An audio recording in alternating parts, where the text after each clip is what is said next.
Oi, tudo bem? Eu hoje quero lhes trazer a referência deste livro, de Maíse Condé, onde conta a história de Tituba. Faremos então uma relação entre esta narrativa e os textos teóricos de Maria Lugones e de Leila Gonçalves, onde falam sobre a colonização, a decolonização e a africanidade. O objetivo é esse, é mostrar como a teoria e a história andam de mãos dadas. Então, quero lhes apresentar quem é Tituba. Quem é Tituba, a bruxa negra de Salem? Tituba, a bruxa negra de Salem, é uma menina que nasce a partir de um estupro da sua mãe vindo da África. Existia lá na África uma princesa. Essa princesa perdeu os pais numa luta entre tribos e foi vendida para Barbados. Vindo nesse navio, essa senhorita de 16 anos foi estuprada por um marinheiro inglês e assistida por tantos outros. Nesse interim, esta menina engravida.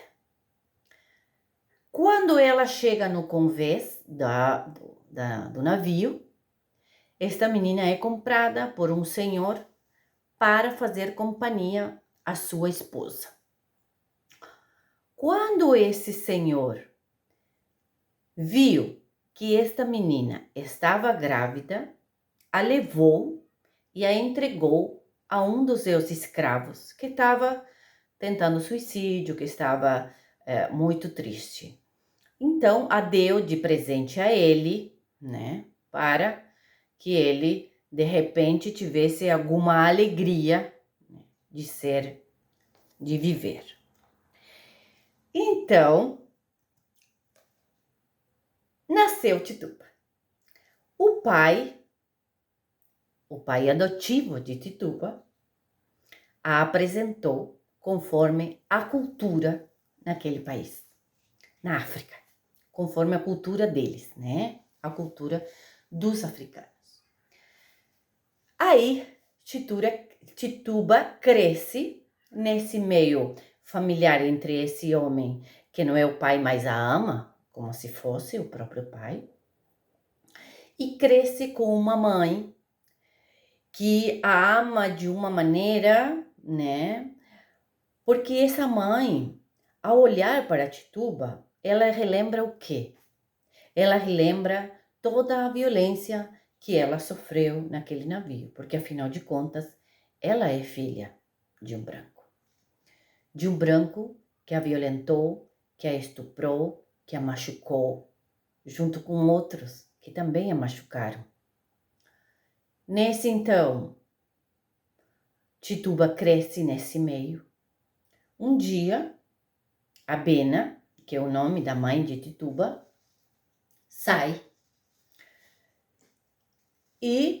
com facão, sai com um cesto na cabeça e no caminho encontra o dono, o seu dono, o dono da fazenda, aquele homem que a comprou, aquele homem que a deu aquele escravo porque ela estava grávida.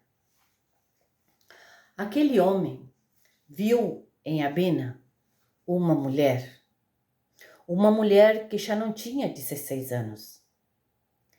Ela tinha 21 anos, 22 anos, já tinha corpo de mulher. Já não era também uma menina. Então, quis pegá-la, quis violentá-la. Nesse então, a Bena pediu a sua filha Tituba para lhe alcançar o facão. Esta lhe alcançou o facão e a Bena deu de facão no seu dono, ferindo-o no ombro. Logo após, ela foi enforcada. A sua filha viu o enforcamento da sua mãe junto com uma multidão de pessoas. Ela, muito acabrunhada e muito triste, se aconchegou na saia de outras mães. Logo após, essa menina estava órfã. Estava órfã de mãe. E relata tantas vezes: minha mãe foi enforcada. O marido, né, da Abena, o pai de Tituba, o pai adotivo, foi mandado embora. Junto com ele, claro que a Tituba também foi mandada embora. A Tituba perdida foi se encontrar num casebre, numa choupana, uma senhora que se chama Yaya. Yaya adota Tituba e faz de Tituba uma grande mulher. Ensina a Tituba o que ela sabe do seu povo. Essa senhora havia perdido seu marido e seus filhos num encontro, numa briga, numa revolução.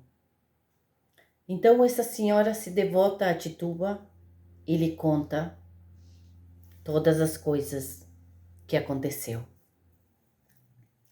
Neste momento, lhe conta as coisas que aconteceu, lhe ensina a ela usar os chás, a ela falar com os invisíveis.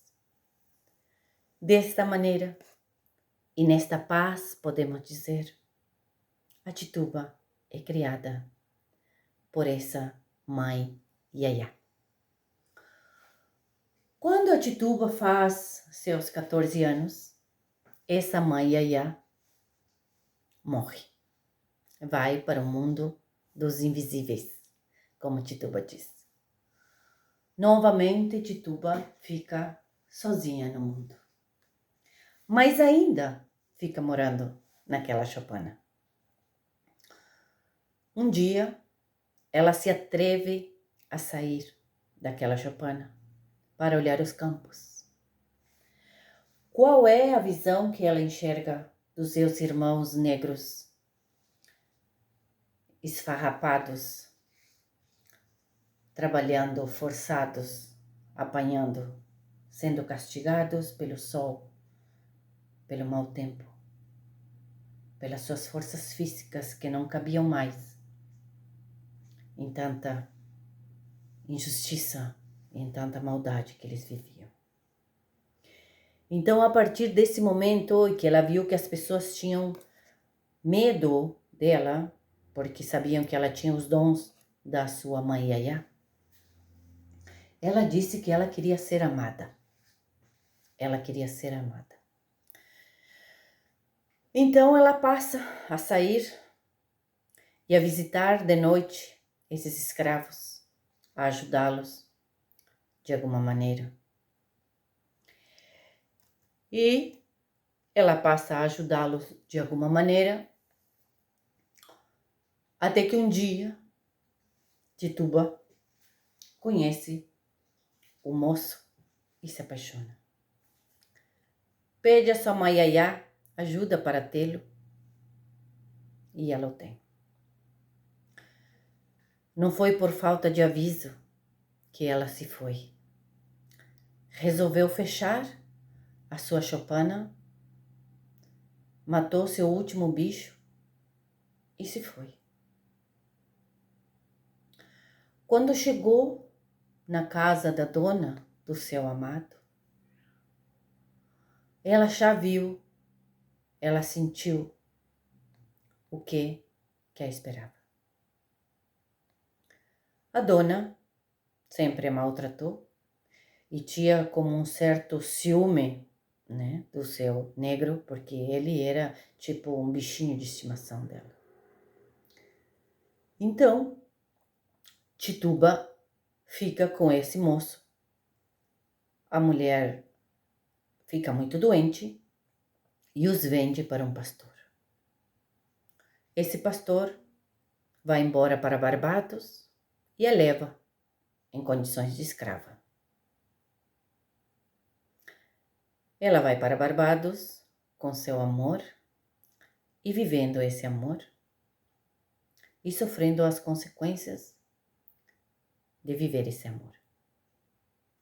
Chegando lá, ele se encontra com a sua esposa, o pastor, e com uma das suas filhas e a outra sobrinha da sua esposa, que havia ficado órfã. Então Tituba vai ajudar a sua esposa e a sua sobrinha e a sua filha. A sua filha era muito doente e a sua esposa era muito doente. Tituba as ajuda, elas melhoram, elas ficam bem. Com o passar do tempo, como não dão emprego a esse pastor, ele foi chamado em Salem e eles vão embora para Salem. Lá então, ele vai ter a sua igreja para comandar, os seus fiéis, e lá começa a outra vida então de Tituba. Então começa Tituba cuidando da esposa, cuidando das filhas, quando de repente aquelas crianças estão tendo umas crises enlouquecedoras, onde colocam as culpas em Tituba. A acusam de ser bruxa. Ela nega, no princípio, nem sabendo o que significava ser bruxa.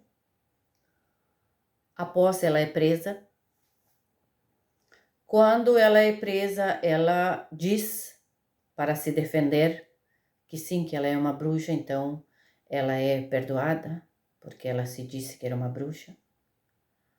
Então, depois desse perdão, um judeu a compra. Esse judeu a compra e a leva para a cidade onde ele mora. Lá, ela começa uma nova vida ajudando o judeu nas tarefas de cuidar das suas filhas, que eram 7, se não me engano, cuidando da casa, cuidando de todas as coisas daquele senhor que havia ficado viúvo com todas essas filhas. Então, nesse cuidado, eles vão se conhecendo. Ela vai mostrando a ele, por meio das tristezas que ele vivia, ela mostra como ele poderia se encontrar com sua esposa falecida, porque ele está muito triste, então ela o ajuda, né, a se encontrar com a sua esposa. Enfim, resulta que depois essa casa com essas crianças, ela prendeu fogo, né? Foi descoberta Tituba, a casa prendeu fogo, as meninas morreram e só restou o senhor judeu e Tituba. Então, o senhor judeu, como prova de amor também, lhe deu a liberdade que há um tempo atrás não havia querido lhe dar, porque ela queria ir embora para Barbados. Porque apesar de todo o sofrimento que Tituba havia vivido em Barbados, era a única alegria da sua terra que ela lembrava, das rodas, das brincadeiras, do quanto ela ajudava. Então ela se foi a Barbados. Ela se foi. Ela foi na sua choupana. Ela abriu a sua choupana que ainda não tinha caído. E lá ela se instalou. Apareceu depois um menino muito machucado que tinha apanhado muito. Fugido, ele apareceu. Ela o acolheu, curou as suas feridas. Ele viveu novamente. Aí, nesse então, Tituba já estava grávida do seu namorado. o seu namorado, que a abandonou na hora que ela foi presa por bruxa. Ela grávida do seu namorado, dizendo que ela teria uma filha. Ela já tinha abortado um filho, porque as mães negras, nesse processo de escravidão, era muito sofrido ter os seus filhos. Muito sofrido não poder cuidar dos seus filhos para cuidar dos filhos dos patrões. Nesse então, ela cuida desse menino. Esse menino quer fazer uma revolução e atacar os donos das fazendas. Nesse então, esse menino também se apaixona por ela, não como mãe, porque ela o adota como filho, mas ele a quer como mulher. E ela se entrega a esse amor. Tituba ávida de amor. Tituba mendiga do amor. Então, numa noite em que estava tudo preparado para no outro dia começar a revolução, os encontram, queimam a choupana e levam ela para a forca. Ela então, Tituba, morre enforcada. Morre aos olhos dos visíveis, porque aos olhos dos invisíveis ela continua. Ela continua quando escolhe uma criança para deixar tudo o que ela sabe. E essa criança é uma criança que ela mesma ajudou a nascer, enquanto ela estava na choupana. Então, essa criança começa a ver, começa a enxergá-la, começa a vê-la na natureza. E é assim, então, que Tituba fica imortal e passa para essa criança o que ela sabe. Então, o que nós queremos fazer é essa narração de Tituba, contrapondo ela no contexto teórico da colonialidade de gênero. O conceito de colonialidade de gêneros que Maria Lugoni nos traz é o seguinte: a colonialidade de gêneros é um sistema de opressão perpétua de desigualdades baseadas no gênero e na raça. Resulta diretamente do processo de colonização. O que nós vemos na história da Tituba? Nós vemos a história da colonização. Uma menina que nasce já de uma barbaridade, de um estupro, de uma violência contra a mulher e contra a mulher negra. Uma mulher que é totalmente desvalorizada e animalizada. É nesse contexto que a Tituba nasce. Nessa desigualdade, além de desigualdade de gênero, desigualdade de raça. E é nesse processo, como diz Maria Lugones, que se deu a colonização. Nesses estupros, nessas barbaridades contra os negros e contra os índios. Na americanidade, então, nós temos, como diz Leila Gonçalves, reflete a interseção de culturas africanas e americanas, cria uma identidade única entre afrodescendentes, uma construção contínua moldada pela opressão e pela resistência. O que nós vemos aqui no livro de Tituba? Nós vemos a Tituba lutando para ela continuar com a sua identidade africana, da sua descendência. Ela cura, ela apoia, ela dá banhos de ervas, ela faz chás, ela mata animais para ver os invisíveis, ela continua com sua cultura. Mesmo que ela tenha que também se entrelaçar com a cultura do branco, com as orações cristãs, com as orações judias. Mesmo assim, ela continua sem esquecer as suas raízes, a sua origem e de onde ela veio. E isso é uma construção contínua na narrativa de Tituba. Desde o começo até o final do livro, ela luta por ter a sua identidade. Ela luta e vive dentro desse sistema colonial a sua cultura. Então, essa é a protagonista Tituba, uma negra de Barbados que é levada para os Estados Unidos. É ela mesma que narra todo o livro. Nós passeamos, nós andamos, nós sofremos com ela. Nós estamos perto dela. Nós somos íntimos dela, porque ela nos fala. Nós estamos caminhando junto com Tituba. A opressão que ela viveu, sim, ela viveu a opressão como uma mulher negra que vivia na colonização, como nos disse Lugone. A mulher negra vivia isso na colonização. Essa opressão hierárquica que o colonizado tinha, que o colonizador tinha sobre o colonizado. E Tituba vive isso de maneira forte. A mãe da Tituba viveu isso de maneira forte, quando ela, primeiro, a violência.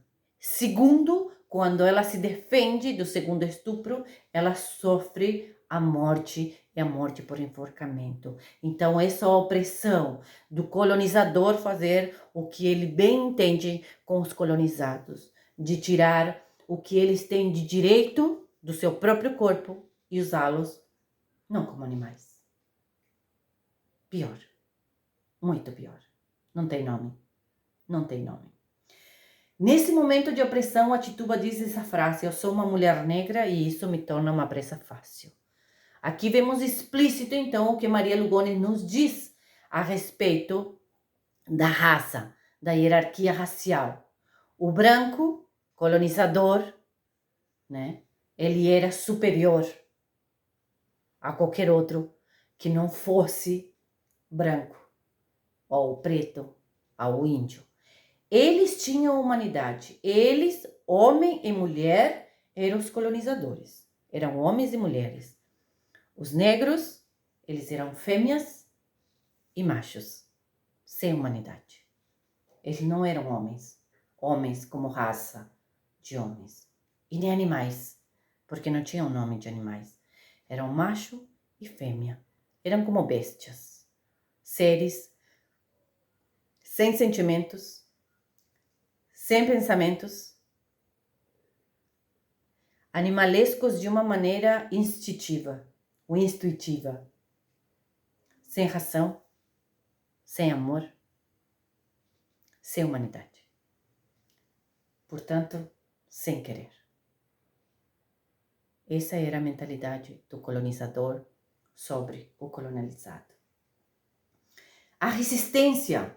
Onde nós podemos ver a resistência que Maria Lugones, a resistência que Maria Lugones nos fala da decolonialização e a resistência que a Leila Gonçalves nos fala.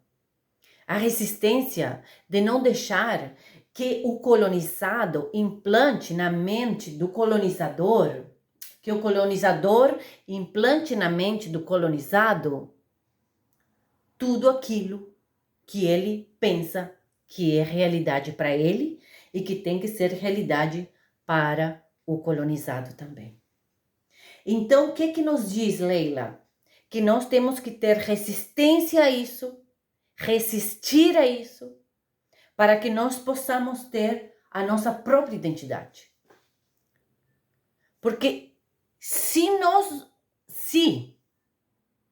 os negros não fizerem resistência a esse pensamento colonial, eles ficarão sendo colonizados com os pensamentos do colonizador ou na vitimização de ter que esquecer a sua própria identidade. A colonialidade de gênero na obra de Tituba, então. Podemos compreender que existia uma desumanização. Eu acabei de dizer que os negros e os índios, eles eram tão desumanizados que eles chegavam à performance de ser animalidade. Pior do que animais. Eles eram habituados a ter o sexo forçado, assim quantas tantas outras violências físicas, morais e psíquicas que este povo sofria. Era um povo vulnerável, sim, e na colonialidade de gênero, como nos diz Lugone, nós temos o ser vulnerável, sim, que é o negro, é essa identidade racial que os torna alvo de violência, alvo de opressão, alvo de esquecimento deles próprios, alvo de desumanização, de desvalorização. Temos na obra uma parte em que Tituba relata assim: quando estou na frente dessa mulher, eu me sinto um lixo. Se não é com essas palavras, é esse o contexto. Porque eles fazem uma lavagem cerebral nas pessoas, que as pessoas terminam acreditando que realmente eles são piores que animais. Então, o que tem que fazer? Resistir a isso. Senão tu vai ser oprimido sempre.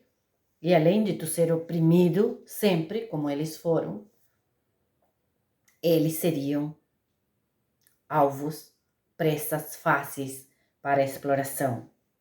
As mulheres eram vistas só como reprodutoras.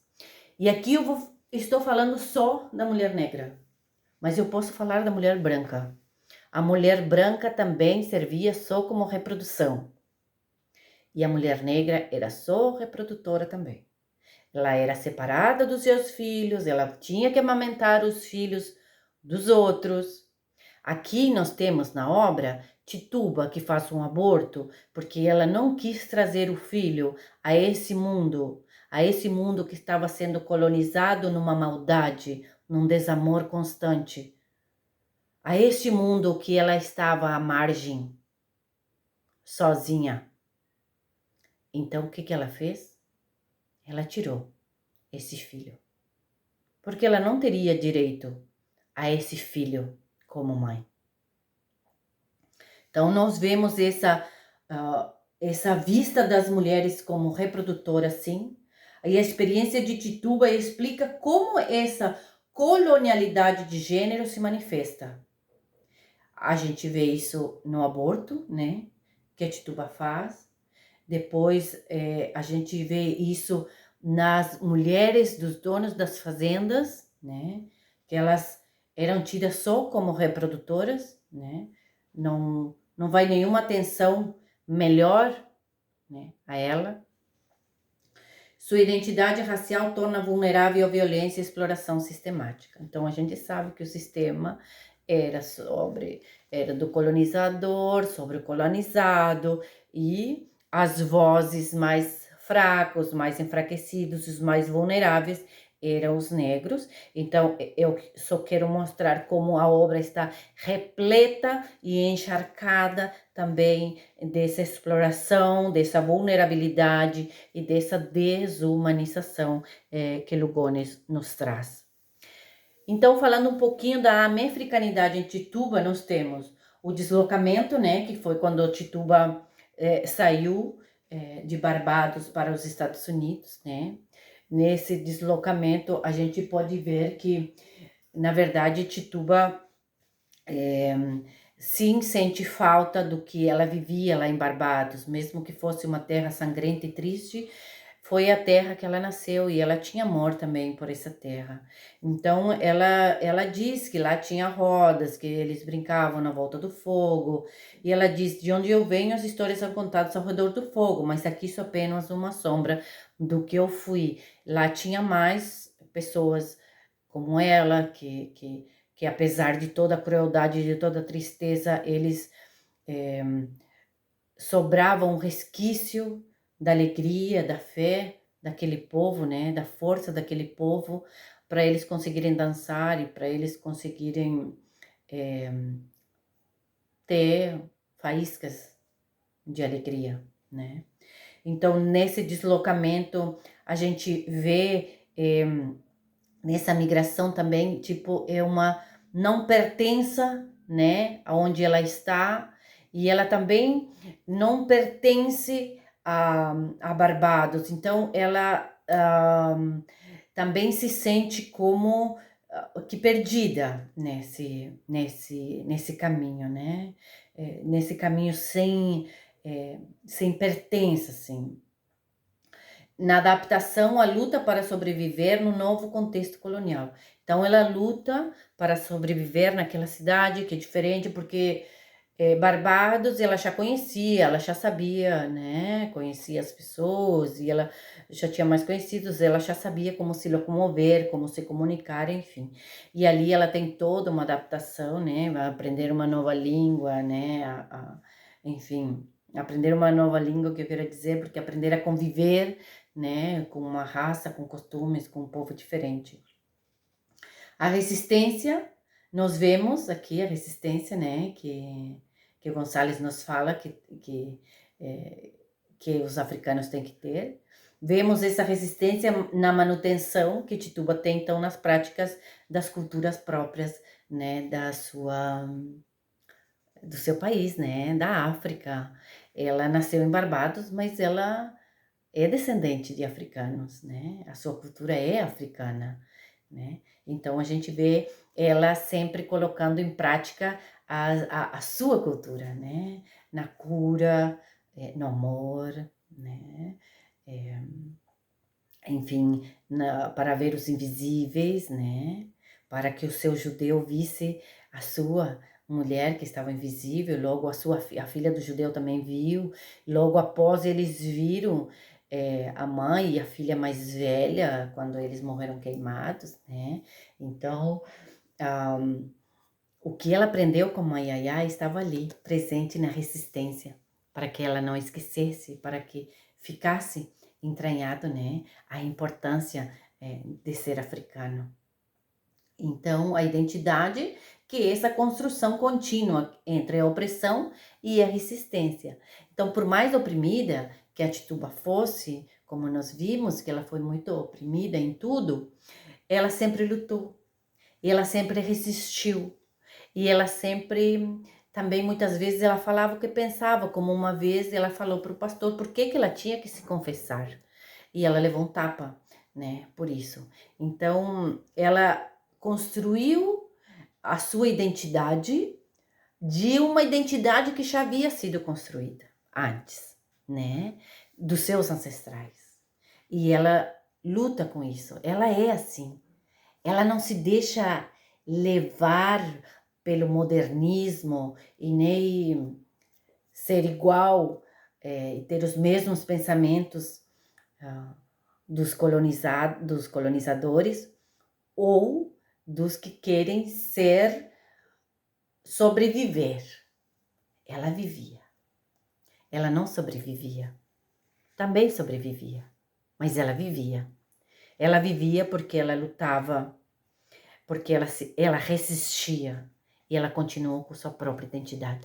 Enquanto ela não matasse a sua identidade, ela estava viva. Então, o que palpitava nela não era só a sobrevivência, era a vida também. Então, como eu falei para vocês, teve uma caça às bruxas, e nessas caças às bruxas, então, numa colônia, né, num lugar que estava sendo colonizado, onde existia muita misoginia, muita violência, né, para a mulher, nesse reflexo de colonialidade, né, nessa sociedade, se teve, então, a caça às bruxas e como interseccionalidade, as mulheres negras eram os alvos primários, né? Existiam várias raças que podiam ser alvos da caça às bruxas, mas os negros, por causa das suas práticas, enfim, eram os alvos primários. Óbvio que existia uma injustiça sistêmica, né? Uma opressão exacerbada pela racialização. E isso nós vemos isso em Gonçalves, quando Gonçalves também nos fala sobre essa opressão de raça, né? Sobre a inferioridade com que o negro é tratado, com que a raça negra é desvalorizada, a força que tem que fazer para ter essa resistência, para não deixar que essa identidade morra. Diz ela assim, as mulheres brancas também eram vítimas, mas a cor da minha pele me tornava um alvo mais fácil. Essa é uma das frases que Tituba diz, né, na sua narração, mostrando então essa misoginia colonial, essa barbaridade colonial que a vemos explícita nos textos de Lugones e também de Gonçalves. Bueno, então veremos a construção de gênero na modernidade colonial. Os papéis limitados eram das mulheres, que eram vistas só como reprodutoras, né? Não como seres humanos completos. O patriarcado colonial, que era uma imposição de expectativas de gênero pela sociedade colonial. O imperialismo racial, desumanização das mulheres negras dentro da ordem social colonial. E a resistência feminina, a luta de Tituba para manter sua humanidade e sua identidade. Essa é a construção de gênero na modernidade colonial. Então, para concluir, então, nessa reflexão, essa narrativa, então, vamos tomá-la como uma narrativa de resistência. A voz de Tituba desafia as estruturas do poder colonial. A teoria e a literatura são uma conexão entre conceitos teóricos e experiências narradas no romance. Nós lemos o romance e vemos a Lugone e vemos a Gonçalves o tempo todo, né, conversando conosco. A relevância contemporânea. As estruturas de opressão persistem em formas modernas. Hoje temos que ter muito cuidado, né, porque essas estruturas de colonizador, elas existem até hoje, de uma maneira mais sutil, mas tão violenta quanto, né? Às vezes mais violenta, não é de uma maneira sangrenta, mas é de uma maneira vagarosa, mas constante, né? Então, existem cada vez que nos tiram o direito ao estudo, nos tiram o direito ao estudo, nos tiram o direito a pensar. Quando nos tiram o direito a pensar, nos tiram o direito de identidade. E nesse direito de identidade, quando nos tiram isso, o colonizador faz em nós a mesma coisa que queria fazer nos colonizados lá de 1600 e pouco. Eles querem impor as suas regras, os seus deuses e seus limites da maneira que eles acreditam. E que nós, que não enxergamos, viramos simplesmente o que eles queiram que nós sejamos. Sujos, animais, bestias. Isso, a reflexão, o olhar, o estudo sobre a nossa história, nos traz outra realidade. Nos dá força de resistência, nos dá força para a luta. Então, o legado e a resistência, a obra de Condé como comentário poderoso sobre as estruturas de poder. Que nós possamos continuar vendo essas obras de poder que marginalizam, que desestruturam, que possamos ter como patamar alto o que a mãe Yaya fez por Tituba. Lhe ensinou a sua cultura. Esse era o estudo de Tituba. E com esse estudo, com esse olhar de identidade, Tituba lutou a sua vida toda para se manter firme no papel de identidade africana e de mulher negra. Sim, de africana, de mulher negra. Essa foi a luta de Tituba. Manter a sua identidade. Que nós possamos sempre manter a nossa identidade. Que não deixemos que um colonizador faça de nós mentes vazias com os pensamentos de quem quer, desculpem, mandar neles. Sejamos a resistência.